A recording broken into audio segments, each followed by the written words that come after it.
ಬರಲೇಬೇಕು ಎಂಪಿ ಅವರು ಬರಲೇಬೇಕು ಎಂಪಿ ಅವರು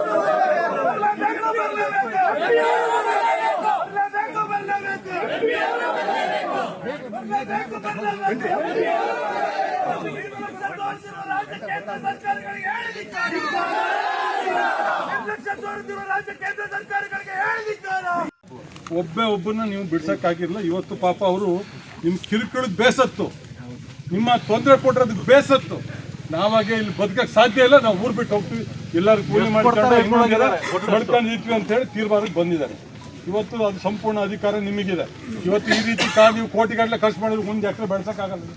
ನೀವೆಲ್ಲೂ ಬೆಳೆಸೂ ಇಲ್ಲ. ನೀವು ಬೆಳೆಸಿರೋದು ಅಕೇಶಿಯಾ, ನೀವು ಬೆಳೆಸಿರೋದು ಬೆಳೆದಿದ್ದು. ಭೂಮಿಗೆ ಪ್ರಾಣಿಗಳಿಗೆ ಏನ್ ಬೇಕು ಅದನ್ನ ನೀವು ಬೆಳೆಸಿಲ್ಲ, ಪರಿಸರಕ್ಕೆ ಏನ್ ಬೇಕು ಅದನ್ನು ಬೆಳೆಸಿಲ್ಲ, ಹೌದಲ್ಲನ್ರಿ? ಬೆಳೆಸಿಲ್ಲ. ಈಗ ಅದು ಕಾನೂನಾಗಿ ಅದನ್ನು ಪ್ರಾಣಿಗಳಿಗೆ ಪಕ್ಷಿಗಳಿಗೆ ಪೂರಕವಾದಂಥ ಬೆಳೆ ಬೆಳಿಬೇಕು ಅಂತೇಳಿ ಮರಗಳನ್ನ ಬೆಳೆಸಬೇಕು ಅಂತ ತೀರ್ಮಾನ ಆಗಿದೆ. ನಂದು ಇವತ್ತು ಈ ಜನರ ಪರ ಒಂದು ಪ್ರಮುಖ ಒತ್ತಡ ಅಂತ ಹೇಳಿದ್ರೆ, ಬಹುತೇಕ ಜನರು ಈ ಭಾಗದಿಂದ ಹೋಗೋದಕ್ಕೆ ಒಪ್ಪಿದ್ದಾರೆ. ಇಲ್ಲಿಂದ ಹೋದ್ಮೇಲೆ ಇಲ್ಲಿಗಿಂತ ಒಳ್ಳೆ ಬದುಕು ಕಟ್ಕೋಬೇಕಾ ಅಥವಾ ಕೂಲಿ ಮಾಡ್ಬೇಕಾ? ಎಲ್ಲ ಇಲ್ಲಿ ಕೃಷಿ ಮಾಡ್ಕೊಂಡು ಜನಜೀವನ ನಡೆಸ್ಕೊಂಡಿದ್ವಿ ನಾವು. ಎಂಥದ ಒಂದಷ್ಟು ಬೆಳೆ ಬೆಳೆದು ಒಂದೊಂದಾಗಿ ಫಸ್ಟ್ ಕಾಡಿನ ಉತ್ಪನ್ನ ಮೇಡಮ್, ಇವ್ರು ಎಷ್ಟು ಅನ್ಯಾಯ ಮಾಡಿದ್ದಾರೆ. ಕಾಡಿನ ಉತ್ಪನ್ನ ತಗೊಂಡು ಬದುಕು ಕಟ್ಕೊಂಡಿದ್ರು ಮೇಡಮ್.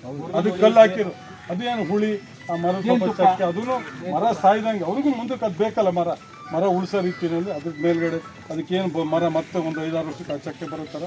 ಅದನ್ನೆಲ್ಲ ಭಾಳ ಸೂಕ್ಷ್ಮವಾಗಿ ಇಷ್ಟೆಲ್ಲ ಕಾಡು, ಇಷ್ಟೆಲ್ಲ ಎಲೆ ಇಷ್ಟೆಲ್ಲ ಸಮೃದ್ಧವಾಗಿ ಕಾಡು ಬೆಳಿಬೇಕಾದ್ರೆ, ಇಷ್ಟೊಂದು ಪರಿಸರ ಉತ್ತಮವಾಗಿರ್ಬೇಕಾದ್ರೆ ಇವರೆಲ್ಲರೂ ಕಾರಣ. ಬರೀ ನೀವು ಅರಣ್ಯ ಇಲಾಖೆಯವ್ರು ಮಾತ್ರ ಕಾರಣ ಅಲ್ಲ, ಇದನ್ನು ನೀವು ಅರ್ಥ ಮಾಡ್ಕೋಬೇಕು.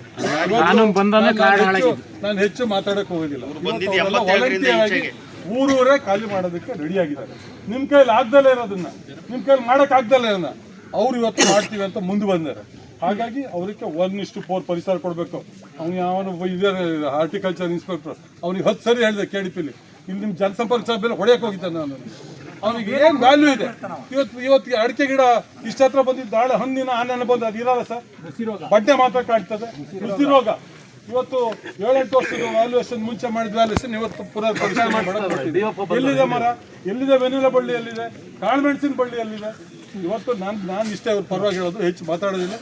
ಅವರಿಗೆ ಗೌರವವಾದ ಗೋಲ್ಡನ್ ಶೇಕ್ ಹ್ಯಾಂಡ್ ಅಂತಾರೋದಕ್ಕೆ ಗೌರವವಾಗಿ ಅವ್ರು ಇಲ್ಲಿಂದ ಹೋಗಿ ಇದಕ್ಕಿಂತ ಒಳ್ಳೆ ಬದುಕನ್ನು ಕಟ್ಕೊಳ್ಳೋದಕ್ಕೆ ಏನು ಬೇಕು ಅದನ್ನು ಕೊಡಬೇಕು. ನೀವು ಅಲ್ಲಿಯವರೆಗೂ ಅವ್ರಿಗೆ ಇಲ್ಲಿ ರೋಡ್ ಮಾಡೋಕ್ಕೂ ನೀವು ಬಿಡಬೇಕು, ಕರೆಂಟ್ ತಗೊಂಡೋಕ್ಕೂ ಬಿಡಬೇಕು, ನೀರಿಗೂ ಬಿಡಬೇಕು, ಬೆಳೆ ತಗೊಂಡೋಗಿ ಬಿಡಬೇಕು, ಕಾರಿನ ಉತ್ಪನ್ನನ ಮಾರಾಟ ಮಾಡಿ ಬದುಕೋದಕ್ಕೂ ನೀವು ಬಿಡಬೇಕು.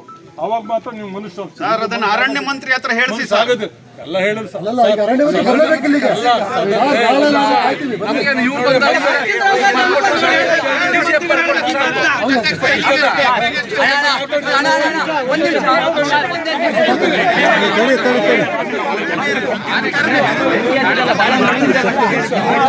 ಬೆಂಕಿ ಕೇಳಿ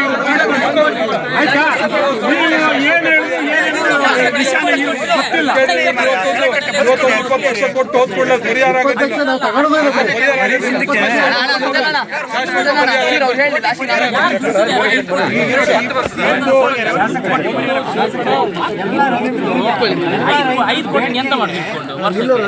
ನಾವು ಆನೇನ್ ಸಾಯಿಸಿ 20 ಲಕ್ಷ ಕಲೆಕ್ಷನ್ ಮಾಡ್ಕೊಡ್ತೀವಿ. ಅವ್ರು ಹೋಗ್ತಾರ?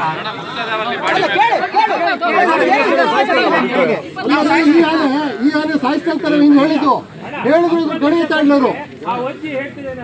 ಈಗ ಇಷ್ಟೇ ನನಗೆ ಅಂದಿಲ್ಲ. ಒಂದು ಅವರಿಗೆ ಇಲ್ಲಿಂದ ಹೋಗಿ ಬದುಕು ಕಟ್ಕೊಳ್ಳೋದಕ್ಕೆ ಮರ್ಸಿಲೆಸ್ ಆಗಿ ಪರಿಹಾರ ಕೊಡಬೇಕು. ಪರಿಹಾರ ಕೊಡಕ್ಕೆ 5 ಕೋಟಿ ಕೊಟ್ಟರೆ ಎಲ್ಲಿ ಪರಿಹಾರ ಕೊಡುತ್ತೆ? ಸರ್ಕಾರದಿಂದ ನೀವು ಅವ್ರಿಗೆ ಕೊಡ್ಸಿ, ಅವರು ನಮಗೆ ಕೊಡ್ತಾರೆ. ನೀವು ಮಾಡಿ ಅವ್ರಿಗೆ ನೀವು ಇನ್ನೂ ಸ್ಟ್ರಾಂಗ್ ಆಗಿ ಮಾಡಿ, ನೀವು ಮಾಡಿ ಅವ್ರು ಕೊಡ್ತಾರೆ.